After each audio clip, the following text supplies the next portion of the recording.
45절, 9장 45절에서 48절까지 보겠습니다. 45절에서 48절까지요.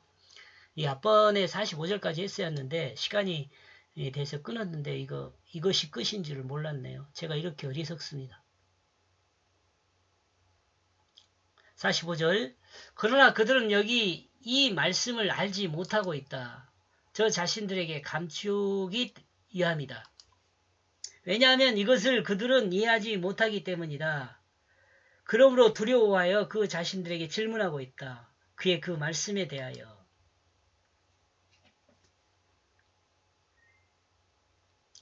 주님의 말씀을 듣고 주님의 뜻을 따라 정확하게 이해한 사람은 없습니다. 이는 저들의 귀가 주님의 뜻으로 듣기에 닫혀있기 때문에 그렇습니다. 저들의 귀는 자기 마음의 어른대로 알아듣는 귀가 있을 뿐입니다. 여러분 어때요? 사람이 대화가 잘 통한다고 하는 사람들이 있잖아요. 대화가 잘 통한다고.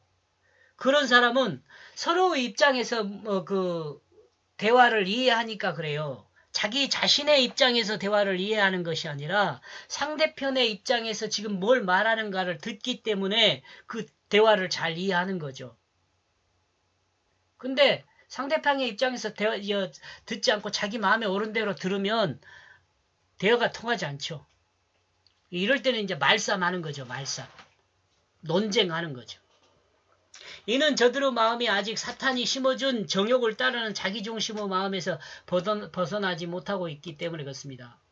대화가 안 통하는 이유가 뭐예요? 사람이 사람과 대화가 안 통하는 이유가 너무 자기 고집만 세울 때는 대화가 안 통하잖아요. 하나님과의 관계도 마찬가지예요. 하나님과 관계도 자기 자신의 중심만 막 하나님한테 말을 하나님이 통하겠어요.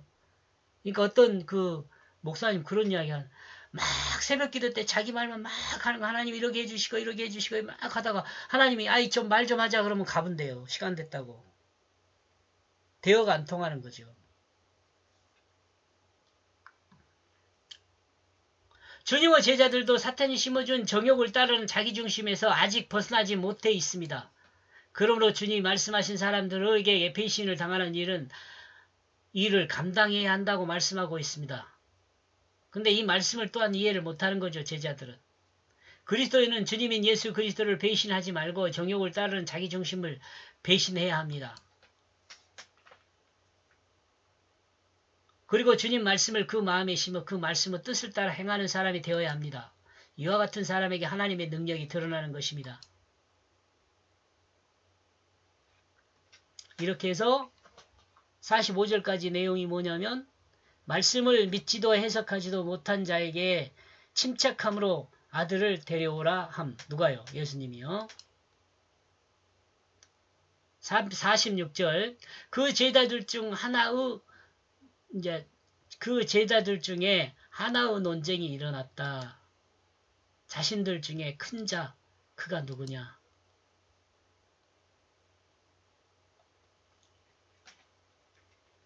그리스도인의 결국은 진실한 사랑으로 섬기는 자가 되어야 한다는 것으로 정리가 사실은 끝났죠.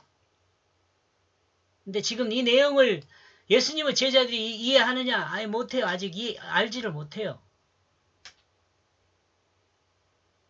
지금 이 시대에 목회를 하고 있는 사람들도 이거 정확히 이해해야 돼요. 제가 이해를 못한다고 말하기는 좀 미안하고 이거 정확히 이해해야 합니다. 결국 우리는 진실한 사랑으로 섬김의 자리에 있어야 합니다. 누구나 다. 목사뿐만 아니라 성도도 다 마찬가지예요. 그럼 믿지 않는 사람 어떠냐? 사실은 믿지 않는 사람도 다 이 자리에 있어야 돼요. 왜냐하면 우주 만물은 하나님이 창조하셨고 하나님의 통치 개념이 이 안에 있거든요.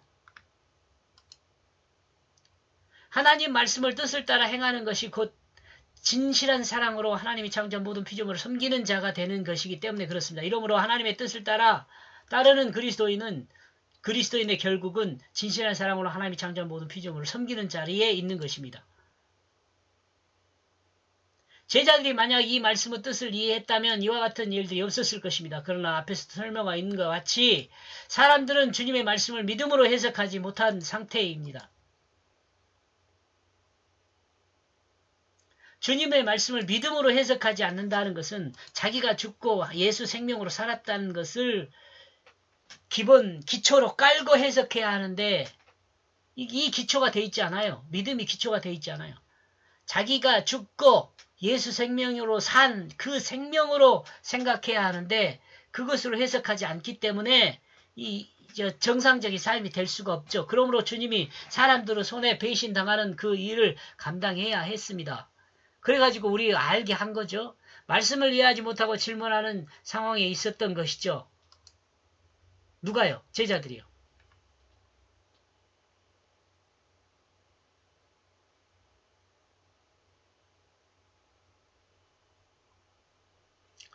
주님의 제자들 12명의 제자 중에 서열이 누가 더 높은지를 논쟁하고 있다.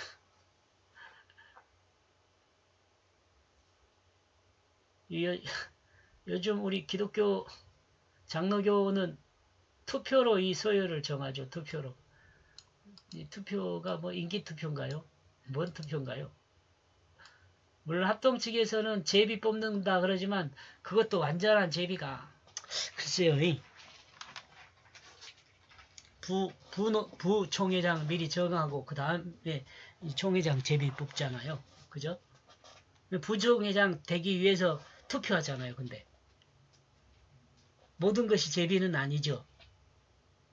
이와 같은 일은 지금도 계속되고 있습니다. 이는 하나님의 뜻을 이해하지 못하고 있기 때문에 생긴 일입니다. 또 서열을 따라 세속의 영화가 유혹하기 때문에 그렇습니다. 목사가 서열이 있다. 좀 재밌는 이야기 아닙니까?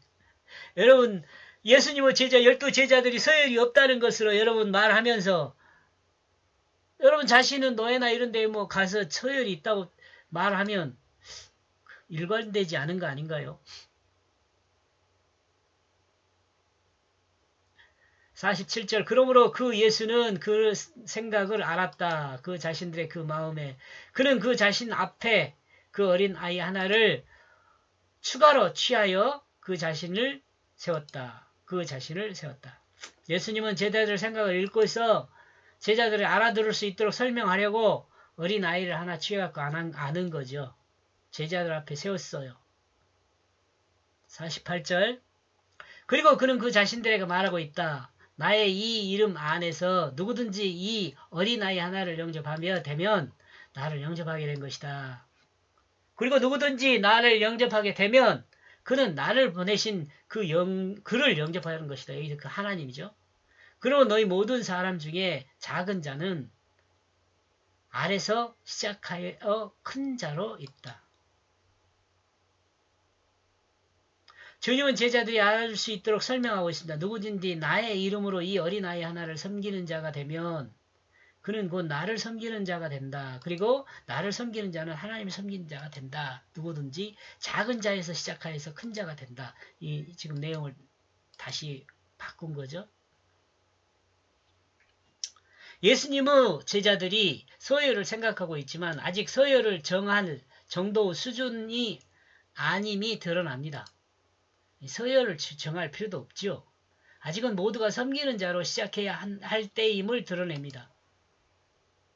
주님의 제자는 섬김을 받는 존재가 아니라 섬겨야 할 자임을 분명히 섬겨야 할 자임을 하면 또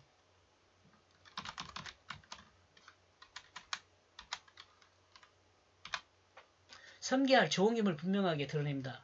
그리스도인은 사랑받기 위해 태어난 것이 아니라 그리스도인의 거듭남은 진실한 사랑으로 하나님이 창조한 모든 피조물을 섬기는 자로 태어난 것입니다. 이 말씀, 이 내용 들으니까 생각난 사람이 있습니다. 여러분 혹시 아실란가 모르겠는데 그 광주 동명교회 목사님이셨던 총회장도 지내주셨는데 최기채 목사님이 이런 말 하시더라고요. 설교 중에. 우리는 사랑받기 위해 태어난 것이 아니고 사랑하기 위해 태어난 것이다.